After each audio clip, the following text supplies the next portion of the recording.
Regio ankle dan kaki memiliki beberapa sendi. Regio ankle dan kaki sangat penting dalam aktivitas berjalan dan berlari. Kaki sangat berperan dalam menumpu berat tubuh saat berdiri dengan pengeluaran energi otot yang minimum. Kaki juga berperan menjadi lever struktural yang kaku untuk gerakan tubuh ke depan saat berjalan atau berlari. 1.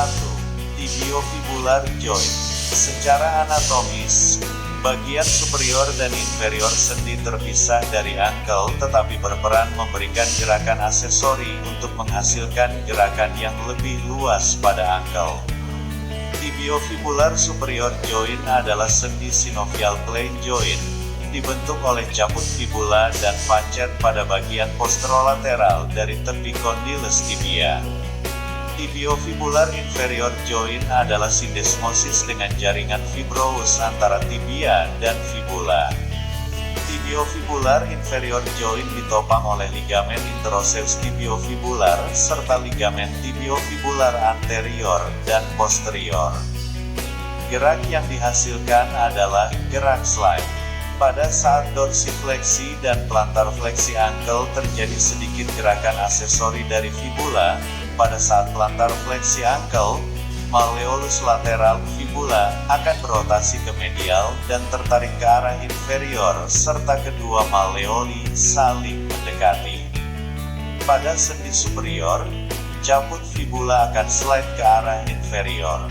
Pada saat dorsifleksi ankle, malleolus lateral akan berotasi ke lateral dan tertarik ke arah superior serta kedua malleoli saling membuka. Pada sendi superior, caput fibula akan slide ke arah superior. Pada saat supinasi kaki, caput fibula akan slide ke distal dan posterior atau eksternal rotasi. Pada saat pronasi kaki, caput fibula akan slide ke proksimal dan anterior atau internal rotasi. 2. Ankle joint, termasuk sendi synovial hinge joint, dibentuk oleh malleolus tibia dan fibula serta talus, membentuk tendon and mortise joint. Diperkuat oleh ligamen deltoidem dan ligamen collateral lateral. Pada sisi medial ankle joint diperkuat oleh 5 ikatan ligamen yang kuat, 4 ligamen yang menghubungkan malleolus medial tibia dengan tulang tarsal bagian posterior, calcaneus, talus, dan navicular. Keempat ligamen tersebut secara kolektif dikenal sebagai ligamen deltoid, terdiri atas ligamen calcaneotibial, talotibial anterior, tibionavikular, dan talotibial posterior. Ligamen kelima dikenal sebagai ligamen spring atau ligamen plantar calcaneonavikular, yang memberikan hubungan horizontal antara os navikular dan proyeksi sustentaculum tali pada bagian medial calcaneus. Pada sisi lateral, ankle joint diperkuat oleh 3 ligamen yang secara kolektif dinamakan ligamen collateral lateral.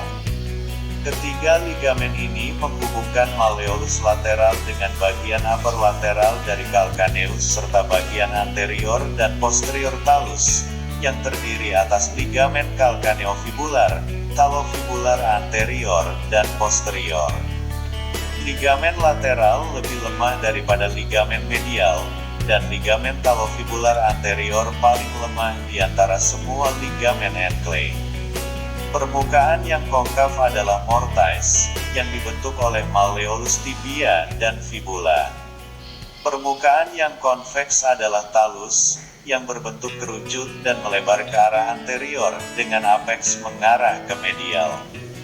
Karena bentuk talus tersebut, maka ketika dorsifleksi kaki talus juga akan abduksi dan sedikit eversi, dan ketika plantar fleksi kaki talus juga akan aduksi dan sedikit inversi di sekitar aksis oblique.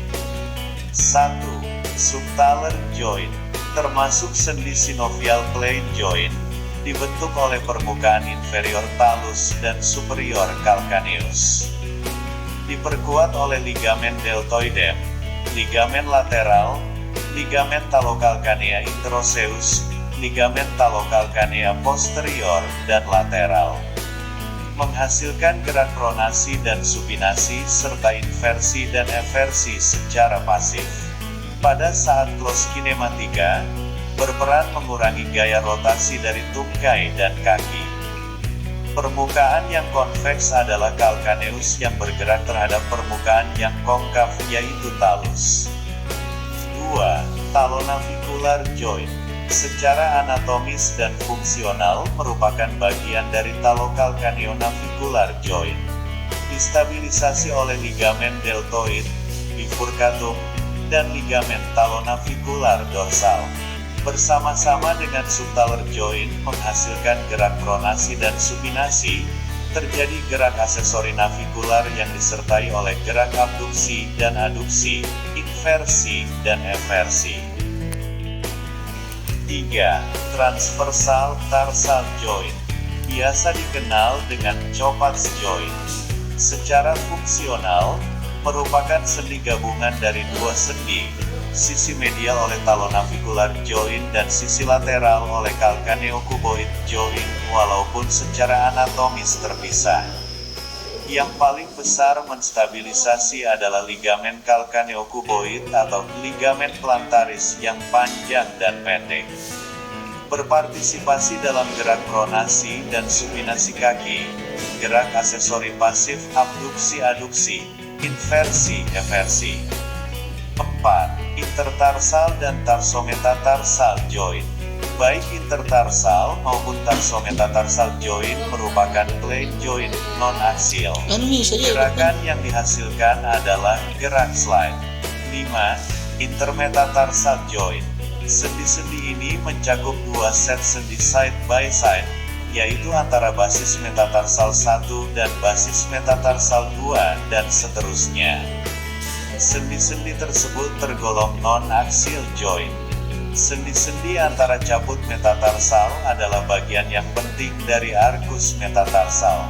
Gerakan yang terjadi adalah membentuk arkus dan mendatarkan arkus ketika kaki weight bearing. 6. Metatarsofalangeal joint.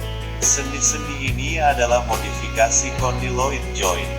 Metatarsofalangeal joint ibu jari kaki berbeda dengan lainnya karena lebih besar dan memiliki dua tulang sesamoid di antaranya. Long ekstensi pada metatarsofalangeal lebih penting daripada fleksi, berbeda dengan MCP. Ekstensi pada metatarsofalangeal sangat dibutuhkan untuk aktivitas berjalan. Demikian pula, fungsi ibu jari kaki tidak terpisah dengan jari-jari lainnya, tidak seperti pada ibu jari tangan. 7. Interphalangeal joint. Interphalangeal joint pada kaki sama dengan pada tangan, yaitu tergolong hinge joint. Gerak arthrokinematika metatarsofalangeal joint dan interphalangeal joint sama dengan pada jari-jari tangan. 8. Arcus plantaris. Arcus plantaris terdiri atas arcus longitudinal medial, lateral, dan transversal. Ketiga arkus tersebut dipertahankan oleh bentuk tulang dan saling keterkaitan antara tulang satu dengan yang lainnya. Ligamen dan aponeurosis plantaris merupakan struktur yang paling penting dalam mempertahankan arkus. Otot-otot plantaris, otot tibialis posterior, flexor hallucis longus, flexor digitorum longus, dan proneus longus. 1. Arcus longitudinal medial. Membentuk tepi medial kaki yang berjalan dari calcaneus melalui talus, navicular, dan 3 cuneiforme ke arah anterior pada 3 metatarsal pertama. Talus berada pada puncak arkus dan seringkali sebagai keystone, bagian sentral dari arkus. Secara normal tidak pernah menyentuh tanah atau lantai. 2. Arcus longitudinal lateral. Berjalan dari calcaneus melalui cuboid ke arah anterior pada metatarsal 4 dan 5. Secara normal selama weight bearing, arkus ini menyentuh tanah atau lantai. 3. Arcus transversal. Berjalan dari sisi ke sisi melalui 3 cuneiforme ke cuboid. Cuneiforme 2 merupakan keystone arcus ini. Otot-otot kaki terdiri atas otot-otot ekstrinsik dan otot-otot intrinsik. Otot ekstrinsik terletak pada bagian anterior, lateral dan posterior tungkai bawah sampai ke kaki. Otot trimemover plantar fleksi ankle adalah otot two joint gastrocnemius dan one joint soleus. Otot-otot lain yang memberikan kontribusi terhadap plantar fleksi adalah otot tibialis posterior, flexor hallucis longus, flexor digitorum longus, serta otot peroneus longus dan brevis. Otot tibialis posterior merupakan otot supinator dan inverter yang kuat, yang membantu mengontrol pronasi selama berjalan. Otot flexor hallucis longus dan flexor digitorum longus berperan sebagai primemover fleksi jari-jari kaki. Otot-otot ini membantu menopang arcus longitudinal medial. Otot peroneus longus dan brevis secara utama berperan sebagai everter kaki. Otot peroneus longus juga membantu menopang arcus transversal dan longitudinal lateral. Otot trimemover dorsifleksi ankle adalah otot tibialis anterior, juga inverter ankle, extensor hallucis longus, extensor digitorum longus, juga extensor jari-jari kaki, dan peroneus tertius. Hubungan fungsional ankle dan kaki. Secara normal, eksternal torsion nampak pada tibia sehingga mortise ankle menghadap sekitar 15 derajat ke arah luar. Akibatnya, saat dorsifleksi kaki bergerak ke atas dan sedikit ke lateral, dan saat plantar fleksi kaki bergerak ke bawah dan ke medial. Dorsifleksi merupakan posisi stabil dari talocrural joint, ankle joint, close pack position. Plantar fleksi merupakan loose pack position. Talocrural joint lebih peka atau mudah injury pada saat berjalan dengan tumit tinggi karena ankle dalam posisi plantar fleksi yang kurang stabil. Pada close kinematik, terjadi supinasi subtalar dan transversal tarsal joint yang disertai dengan pronasi dari kaki depan, plantar fleksi metatarsal 1 dan dorsifleksi metatarsal 5. Hal ini meningkatkan arkus kaki dan posisi stabil dari sendi-sendi kaki.